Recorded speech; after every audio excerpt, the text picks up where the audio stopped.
Hello everyone and welcome to the recap of the Blitz part of the Grand Tour.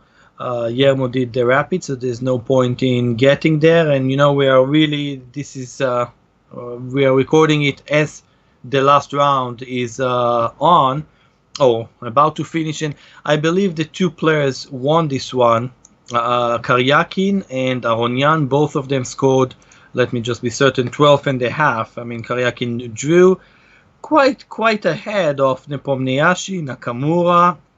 We'll see exactly what they did, but anyway, quite in the Blitz part of the event. And okay, all in all, it was quite a great showing for Aronian that won the Rapid and shared winning the Blitz. And okay, again, I think Nepomniachtchi was doing really great in both events, but well, obviously he lost the last round of the Rapid, but alright, I'm getting to where I don't want to get. Okay, what about the Blitz? Well, I think that analyzing the games too long will be completely pointless, so I think that it will be interesting to tiny bit, well, I'll just share my impressions. What else can I do? If you want someone else impressions, well, someone else needs to be here. I thought that, okay, Kuryakin is playing fast and good. Like, that's it. Safe, fast, and quite good. I mean, but mainly safe. We will see some of his games. Aronian is just playing really strong. That's my feeling. And Kasparov, well, is, well, you can see that something is missing. I think always his score needs to be higher than, well, what he's actually scoring. I mean, his games are better, his openings are really great pretty much in most of the game, but something is, well, he's not professional anymore, he's not young anymore, but I mean, okay, I think if he would play super professionally, he would score way higher in all those events. Okay, let's see some examples of what I mean by, well, those 3-4 players. Okay, Nakamura actually destroyed Kuryakin winning the Blitz. We will also look at that game. Okay, don't need to talk much about Ikaru's Blitz. But this game I was really impressed. It's a game of Kasparov against Nakamura, and I'm not doing it because, okay, wow, it's like the two, okay, very popular players. Everyone wants to see Kasparov, Nakamura. It's just because I was really very much impressed by this game and I want to share it with you. It was, I think, a great game by Kasparov. Okay, so Queen C2, Kasparov was playing this variation, I think, before Nakamura was born or very close to that. I mean, he was playing it in the late 80s, early 90s, many game. Queen C2 is Kasparov line, so yeah, that's just to show the generation part. Okay, D5, B6 is the main story, but okay, D5, B6, and now this H4, wow, I mean, I looked at that and I thought, like, seriously? And then Kasparov played this against Anand, so yes, seriously. I mean, okay, Bishop G5 is a main move, G3 and such. Anyway, let's look at the story here. Yeah, I mean, obviously, if playing H6, that would be very pleasant, right? I mean, forcing the G-pawn to move would create huge weaknesses. And now G4, like, I don't know if there was any games played like this. I haven't even checked. It's a Blitz game, but I think it's absolutely awesome to see something like this. I mean, well, G5 is a serious threat. I'm not certain what he wanted to play after Bishop A6. I'm not 100% certain. Okay, take the pawn somehow looks suspicious. Maybe just Queen A4 is possible. Queen F4 also deserves attention. Anyhow, Queen D5 was played, and yeah, it just feels awesome. I've seen this, and okay, the pawn on C5 is a bit weak, and obviously the fact that white pushed those pawns style Caro-Kann was very nice for him. Alright, back. Then okay, this is just going after the pawn. Okay, white is quite a lot better here. And rook h4, I always like so much those moves. You know, moving the rooks on the rank to the game, I always think it's great. One of the best ever example that is in my head is Kasparov. Yes, this one that is playing here, but that was when he was a bit younger. Kasparov against Karpov. It wasn't in a World Championship game. I think it was in one of the Linareses, 92, 93, something like that. It came from a Kuryakin with knight d7, and man, this was awesome. Actually, it was rook h5 if I remember properly. This is just great to see. b4 shutting completely any attempts by black, and alright, now good positional move, right? I mean, okay, exchanging would be, don't even think about that. Pair of bishops and those. Okay, yeah, it feels kind of winning, or feels quite close to that. And okay, without too much more analysis, okay, now he took. Yeah, I guess he's okay. You know, this is feels like it should be winning. Okay, I don't want to blunder maybe some stuff like that. Rook c2, rook c5. Well, maybe then king to d1 is better, and now take. Okay, it feels like it should be quite winning for white. Okay, rook d7. Well, feels like draw, but not really. And I don't know, again, I haven't analyzed those games really deeply, because then it will really take the impressions that I want to share with you, like how really I felt, not after analyzing with computer, which I almost always, well, not almost, I always do if it's reasonable time control. In a Blitz, I don't find it smart. Okay, now this move, I would probably have to say it's a really great smart move, but maybe also take would be winning, maybe. But his idea is, okay, I don't care about any of those pawns. I don't. I just want to go and create a pass pawn, well, king b6, and I want to keep black king as far as possible. So h6 seems pretty awesome for that purpose, and it seems like it is just winning this way.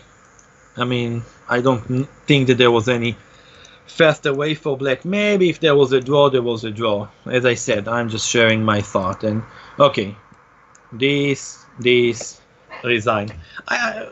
In my taste, this game was really great. h4, h5, such an awesome idea. Now that I'm thinking about it, I think I've seen h4, at least in similar stuff. Rook h4 was awesome. Lots of things. So this was really a great Kasparov play. But let me show you something that was quite similar to that, only that went really wrong for Kasparov, and that is his game against Aronian. So let me find the games. It will be, well, we will have to upload them because they are all over the games. But okay, so this was Kasparov Aronian. Here you go. Okay, so exactly same opening, right? Here we go. Exactly same h4. Okay, no c5 here. Bishop g5, queen d5. Okay, I'm going quite fast. I mean, okay, usually if take the pawn, some stuff like this, and enough counterplay for black.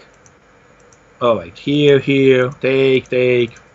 Okay, f3 is pretty awesome to play e4. That's the right stuff. Okay, what do we have here? It feels like white is really in control here. Black knight is deprived pretty much of any square. The c5 pawn is weak. Remember the Kasparov Nakamura game. Okay, white can develop in few moves, no big problems. Okay, bishop a4 if rook b8, a4 always possible. Yeah, and this is a moment that, all right, based on ICC clocks, about each player had about a minute. Okay, it feels like white is better here. Maybe he had better ways to play before, but it feels like he is better, maybe quite a lot better here. I mean, the most logical move, and one doesn't need to be Kasparov, is just to get the rook in the game. I mean, the endgame is going to be awful just awful for black. I mean, white king is much further or much more in the game if black will exchange rooks. A7 is weak, C5 is weak. I mean, it looks really bad. Like, really. Okay, and this is coming from someone that doesn't really know endgames, not even pretending. It looks really bad. Okay, you know, look what happened here. King F2, F6, bang, taking the pawn, the bishop's under attack. And okay, I mean, by the way, it still feels like white should be okay here, because black is really having a bad king. But okay, you know, I now checked with the computer saying black's better, but it feels like the black king is somewhat weak. But alright, bottom line, okay, bishop d3 blocking white rook. Now it really feels just horrible. Alright, and resign. So the games were not really that, you know, in some way not really that different. You know, Kasparov would have played rook h2 and a few other moves, good moves, and most likely would have won this game. As I said, I mean, his results are dramatically skewed to the downside based on what I feel and what I see.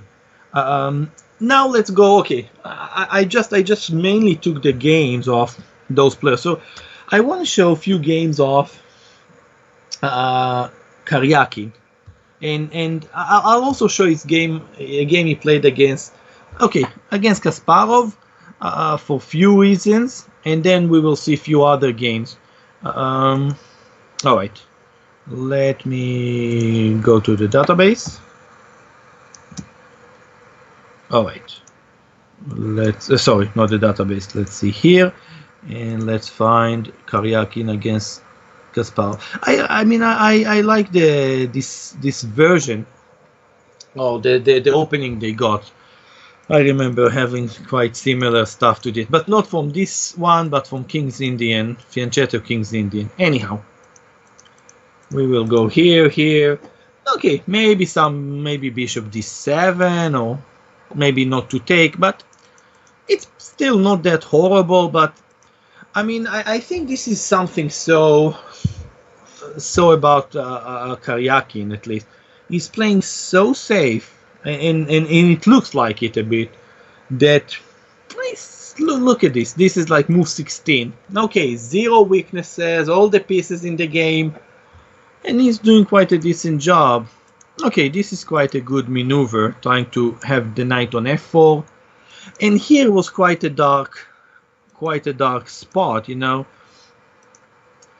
for Kasparov. I think that playing whatever, I don't know, h4, rook h8, okay, white is maybe a little bit better. I don't think really way more, but Kasparov played queen f6, and okay, this is not the best tactical player in history, right? Allowing this thing wasn't really that awesome. And okay, Kuryakin took the pawn, little bit left, little bit right. Okay, yeah, black get the d4 square, but not really more than that. Okay, now he played a really, I think, really smart move. Rook g5, blocking the file.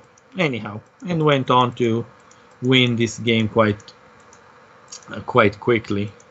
Well, yeah. I mean, let me see if I can just, if we are in a Kuryakin territory. Yeah, I think his game against Lee is one that I like to share. Okay, he also had quite a decent game here. Oh, you know, let me show this just some funny, while we are doing it, some funny examples. Actually, okay, someone's just bothering me, so I have to just kick him away for a second, and okay, we're back. Let me show this Kuryakin against Li Quan. 1 second, because this was really really cool. There were actually few games. There was one game, you can check me. Oh my gosh, it was Rogers against Korchnoi.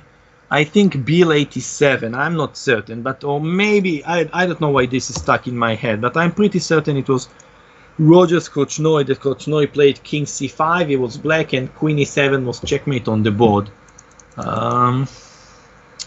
But I'm mentioning it because of, well, you will wait a second and then you will see because of what.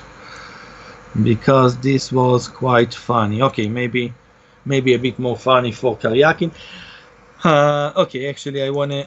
Oh, no, it's not this game that I want to show. 1 second. It's not this one. It's... Oh, it's... Kuryakin was black. That's why. Kuryakin was black. Okay.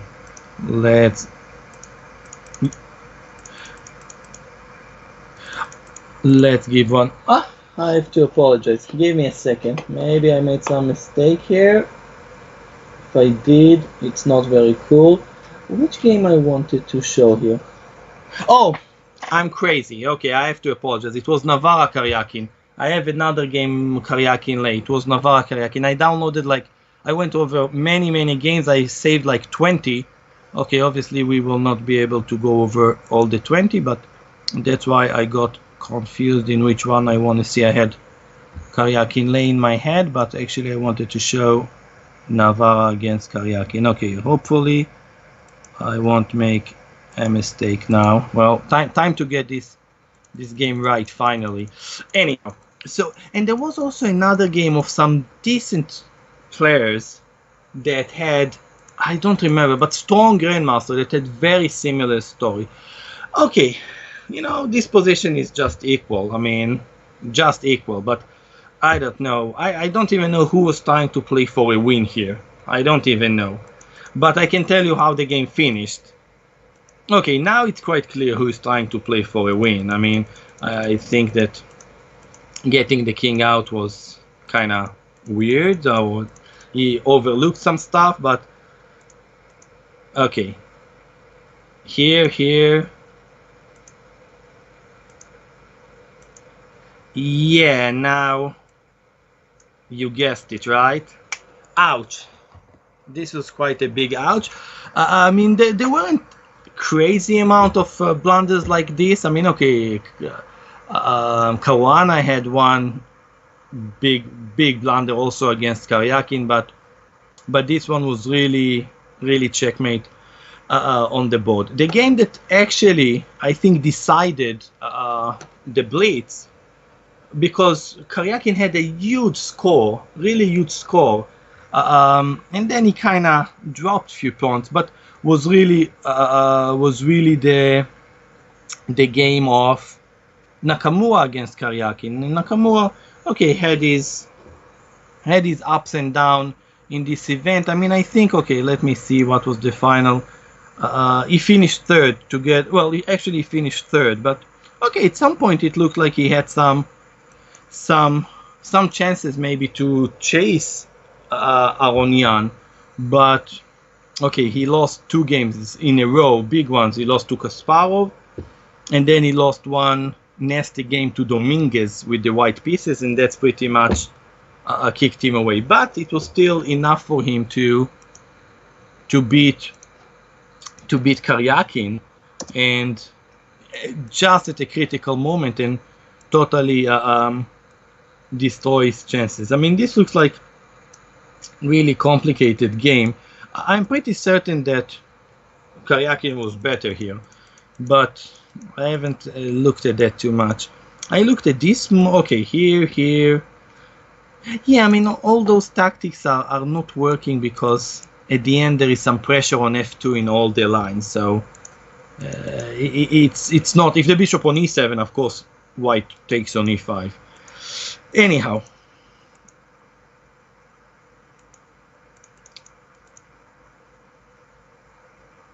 Yeah, there was a game like this also in the Rapid, I believe. Very similar stuff to this was in the Rapid. But I want to go to this moment. Okay, now when I looked at it, I thought that I prefer black here. I mean, I looked at it live, like, I don't know, 1.5 hours ago or something, 2 hours ago, because those pawns, you know, they will be under attack, and I thought that at the very least, at some point, c5 can be played, and after d5, the e5 square is available. But okay, so rook d8 is logical. Maybe here, maybe something like this. I think this makes some sense. And okay, here and again, I really think that at some point c5 is there. But okay, maybe he was somewhat afraid of this, but I don't know. d4 seems quite vulnerable. Anyhow, he played here, c5. Yeah, going after the pawn is super logical. Now, it's hard to believe that black is not better here. Okay, with your permission, I'm going to check Mr. Computer that says black is up a point. Okay, you know, it just makes sense. Okay, knight to e5, knight here. Yeah, it just feels like this is really great for black, and this is actually a game that decided, well, pretty much decided, because if Kuryakin would have won it, it would be like, okay, way ahead of everyone. But I actually want to see where was the critical moment. Okay, maybe I would try to play queen e5. Okay, probably not exchanging, but it looks great for black. But okay, with few minutes on the clock, I guess it is less easy. Okay, here for example, you know, I mentioned that Kuryakin always, well, not always, but he's playing really safe, and okay, apparently it's working pretty awesome for him. But was g5 possible here? And if the rook moves, take? I don't know. It looks possible, right? I mean, let's see that I haven't. If d6, queen e6. Okay, let me see that I haven't embarrassed myself. Okay, computer is okay here. All right. No, so g5 seems to be like really strong, like really strong. And if the clocks are correct, and he had 2.5 minutes, that's not bad. All right, king h8, rook here. Okay, so basically you see, he moved back and forth, no real plan. Anyway, okay, his position is still great, but yeah, he needs to find something. You know, I have to tell you, when I look at this game now, it reminds me of a New in Chess cover that was many years ago, and it was Kasparov saying about Karpov, also a heavyweight should move in the ring. That was where Karpov's chess started somewhat deteriorating. You know, Kuryakin position is great, but he really hasn't been doing anything for, I don't know, let's say since move 24. That's 15 moves. Okay. And, okay, exchanging the light color bishop now gave Hikaru maybe some chances. Okay, c4 was probably important. Was probably an important move. But the idea, if knight d3, oh wow, this is really awesome. This is really awesome. And then here and such stuff. Yeah, because if white get to play this way, okay, that's already somewhat of a dream for white compared to previous position. Okay, play d5, at least making the game complicated. Okay, if take, I guess check, and such nasty stuff are possible here. So this is, well, yeah, okay, actually this move I'm really surprised. Really surprised, because, okay, if you understand that this is illegal, right? This is pretty much illegal. Actually, take, and maybe just knight f4. So if this is illegal, then okay, you know, Petrosian would have taken on e5, Kuryakin would have taken on e5. Okay, you know, black is all right here. He has a pawn, an exchange, great squares, and all those things. This is not a problem at all for black. Anyway, it's a blitz game, and okay, he just got killed here somehow. Yeah, I'm not looking that much, and that was over. So basically, okay, this was the most, okay, the decisive game, because, well, maybe Kuryakin could have still won the blitz, but, well, definitely this game cost him, to my taste, a full point. I think he deserved to win the blitz, although he was fortunate in quite many games, but for a blitz player, well, let's not forget, he's the world blitz champion, and, well, I'm thinking if we should see one other game, and if so, which game I like to share with you. Okay, let's just do, okay, I will just show, okay, one of Aronian games, because, okay, after all, the big winner of this this event, and okay, he was really playing just pretty much awesome chess. I mean, pretty much just awesome chess through this entire rapid and blitz. And okay, Kuryakin had really 4 points less in the rapid than Aronian. No, I haven't.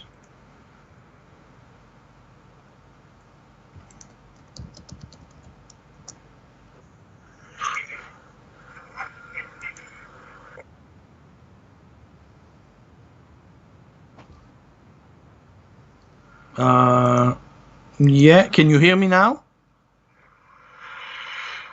Oh, wait.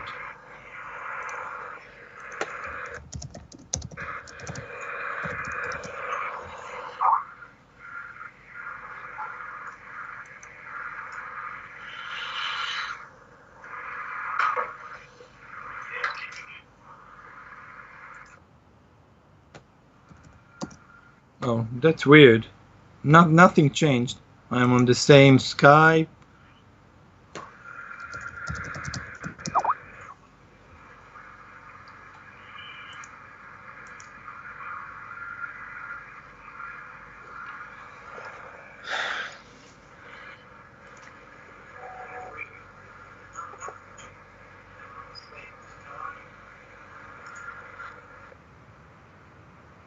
Okay.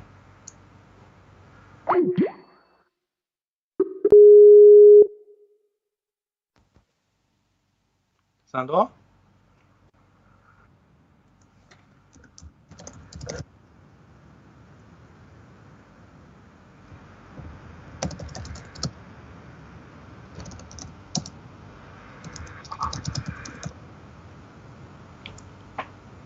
But you can hear me or not, Sandro?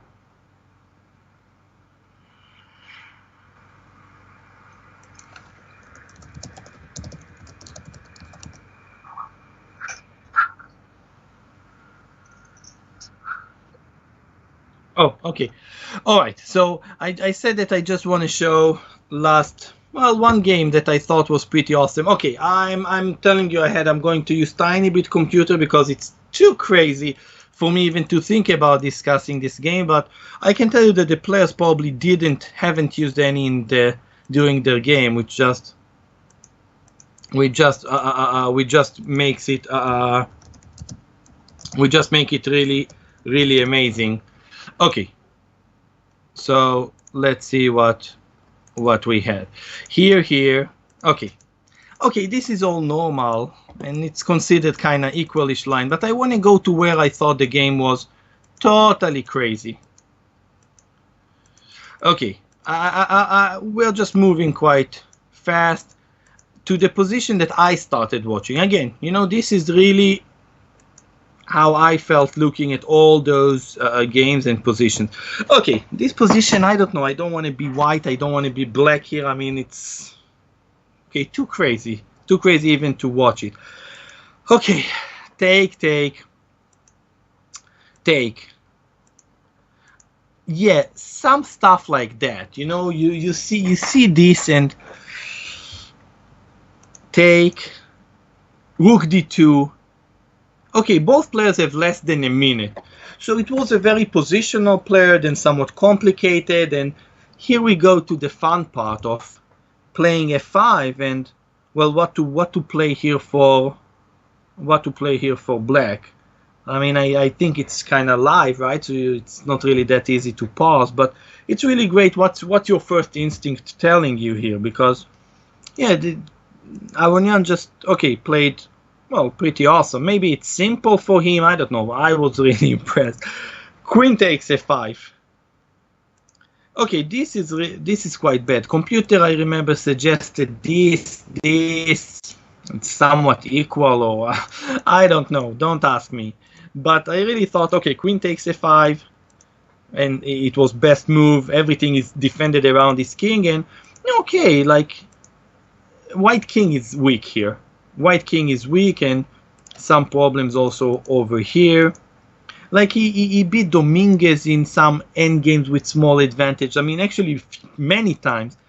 And this is also, it looks optically like almost alright for white, but it's just actually just dead lost here. Yeah, bishop. Actually, this was a better move, to be honest, but I mean, he really played complicated. He played normal chess. He played whichever one that you want, and okay, fair and square won this entire event. Okay, this doesn't need any further explanations, but he wasn't afraid to play any positions, whether it's most complicated one or whether they are positional ones, Aronian. And okay, as I said, he won. He deserved to win this entire event. Kuryakin probably deserved to win the Blitz. I showed you the critical game. Nakamura collapsed at some point, mainly, well, not collapsed, but lost 2 big games. I showed you the Kasparov games. Okay, I think that I fulfilled my duty to show the big games that decided the Blitz event. Yermo is the boss of the Rapid, so okay, well, that's it about this part of the Blitz, the Rapid, and this entire big Singfield festival, at least for this year. Alright, bye everyone.